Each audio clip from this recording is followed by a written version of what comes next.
While most folks are at the beach soaking up the rays and barbecuing, I'm in the desert. It's August and it's hot, but it's bow season. I'm chasing antelope, but I don't have a lot of time. I plan on covering as many miles as I can on my quad and hope that with the little bit of time that I do have, I can dodge the afternoon lightning storms, find a big buck, and make a few good stalks. Holy crap, that was fun. I'm back. Come up here, boy. Welcome to the MULE door. I bet you want to see him, don't you? Boom. Look at that guy. I'll tell you this right now. If I lose another big buck like that to these damn cameras, patience is definitely a virtue that I have. Or laziness. This thing's a tank. It's a bad day right there.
This is a big old stinking basin, man.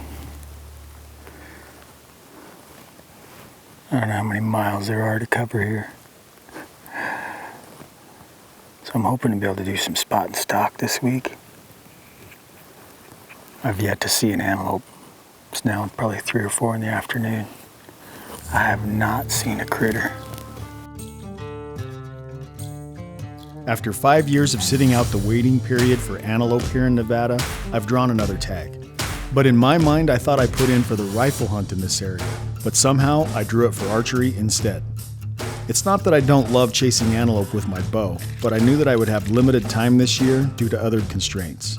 So I thought the later rifle hunt would work out better for my schedule. Regardless, I've got the tag, and I put out a blind a couple of weeks ago just in case my preferred strategy of spot and stalk doesn't work out. Well, that might explain a thing or two. I've always liked to hunt this basin because it's got this one big water hole for 5 miles. Apparently it's got a big dirt hole that hasn't had water for a while. All right, plan B, C, and D. Gotta go find water now.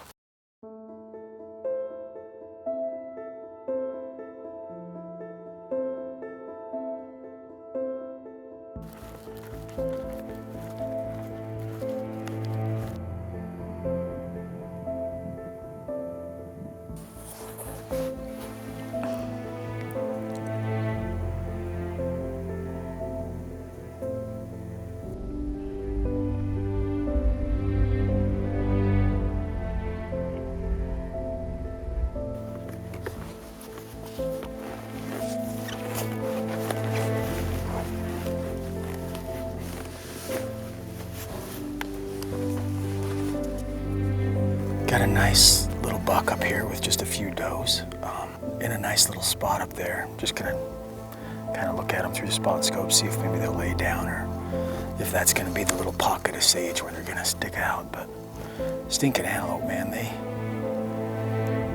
they just decide to move and they move, you know, so you just don't know. Well, it's gonna be a long walk for nothing if this doesn't work, so. I don't know if I can stay out of their view or not, but gonna try. Winds are good.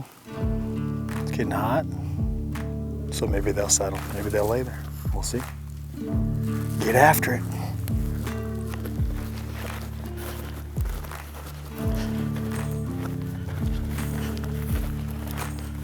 Watch out for buzz worms.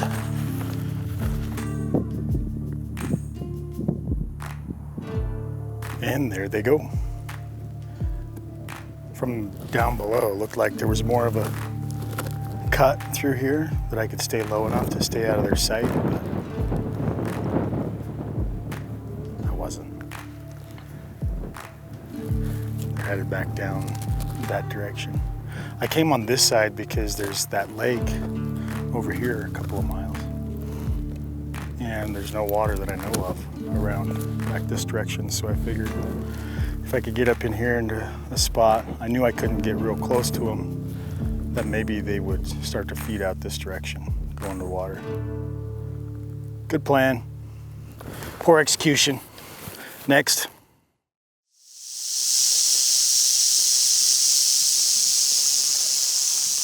I'm getting kind of tired of these Nevada snakes that don't make a sound until you damn near step on them. Look at this guy.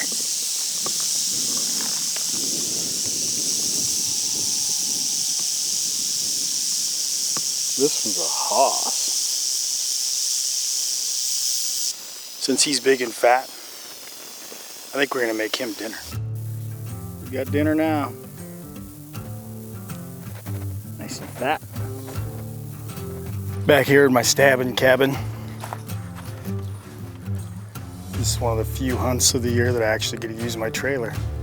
And I'm glad of it because it's so damn hot. First thing I'm gonna do, save the rattles for Huddy.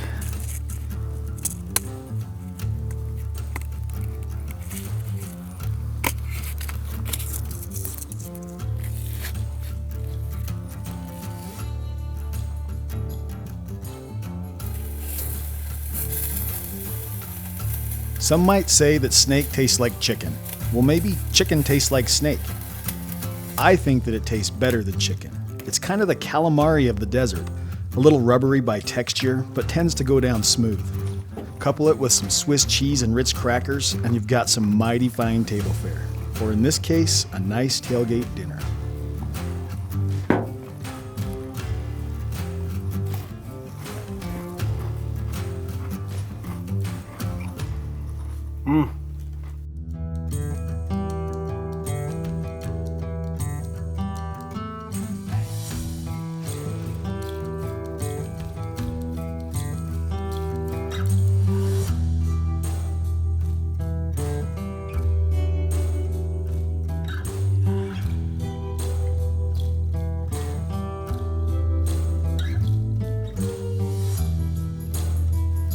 I'm not liking the sound of the thunder at all.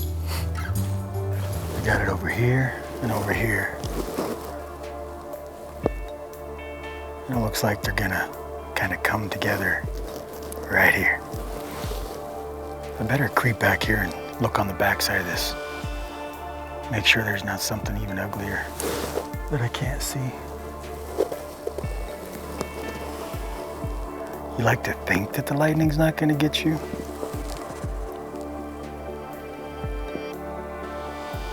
But it could. Probably won't, but it could. This could get real ugly. I've got to go into the eye of that beast to get to my truck. Hoping to beat it before dark and before I get struck by stinking lightning.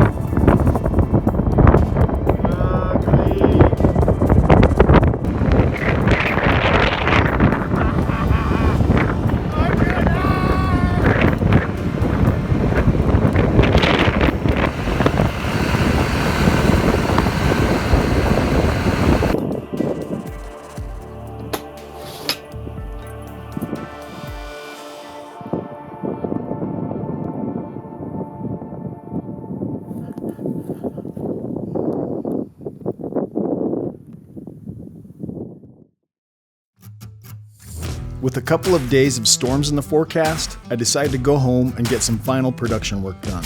I've got to record some voiceovers for the OnX Public Land Ranch film and then rush it off to the network.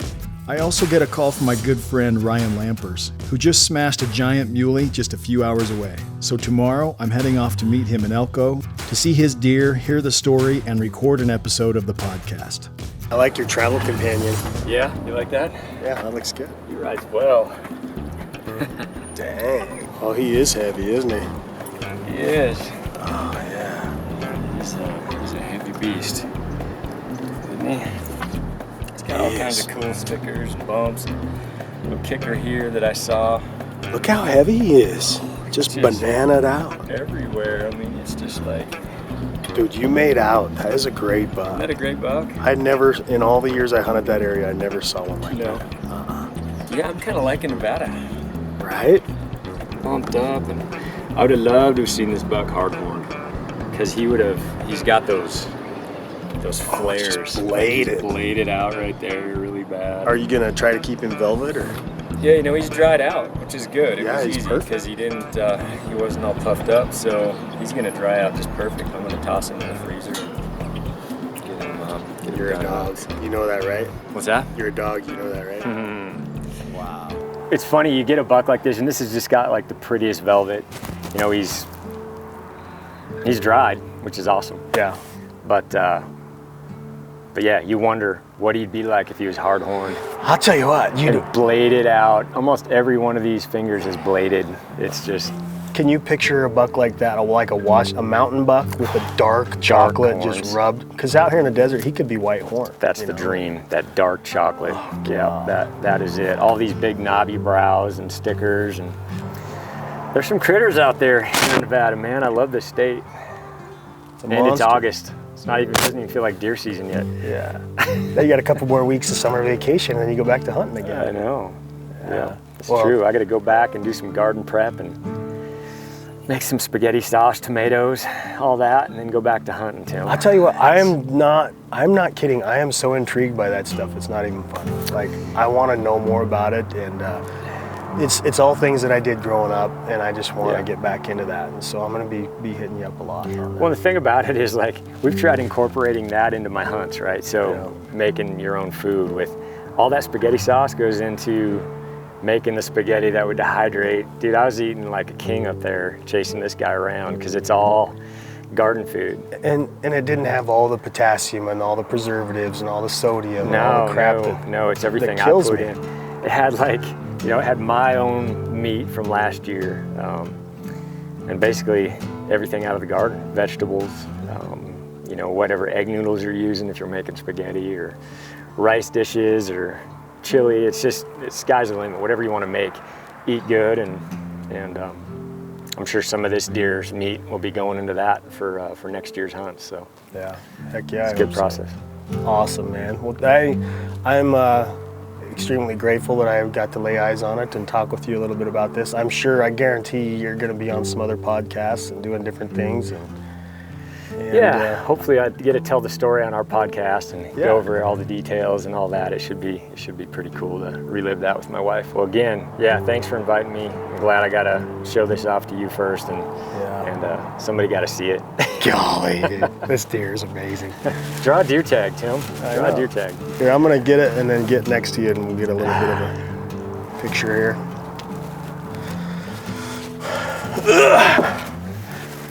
Monster buck. Yep. And I'll just take a still from the video. Awesome. Awesome. That deer is incredible. I don't think I've ever seen one with that kind of... No, he's just bladed. Almost everyone has got a flat bladed. That's got to be, what do you think, 8, 9-year-old deer? He's old. His face was old. You could tell. Yeah. Just a pig. And with all this going on, I mean... He doesn't look regressed at all either. He looks just good and healthy and just right there. Yeah. Yeah, he's solid. Can't believe it. I mean, just these little parts up here are just... I could look at that all day. I'm curious what he scores. Not that it matters, but I am curious. Yeah, I'll run a tape. He's going to have some inches in it's all about gross, man. It's all about gross. It's all about the mass. That's right. Girth. Girth.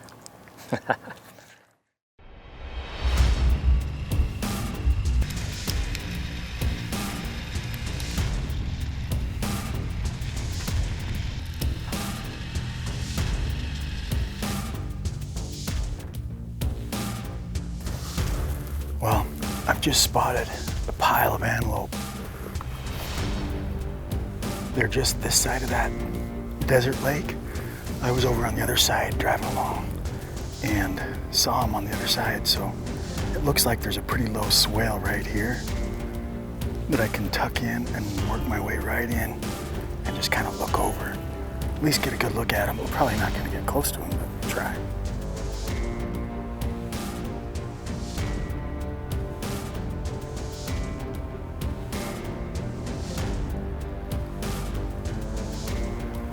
Right up there. I'm going to try to move when I got this plane for some cover noise.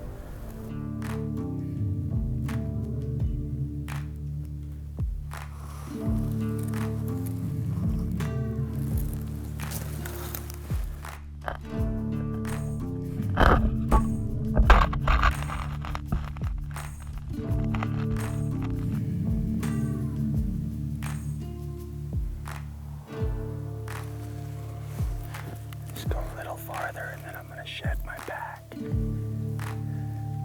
If I can get right up to this little band, I should be able to hunker down in that bush.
The odds of them coming exactly where I need them to be, insane. That is just stupid what the odds were.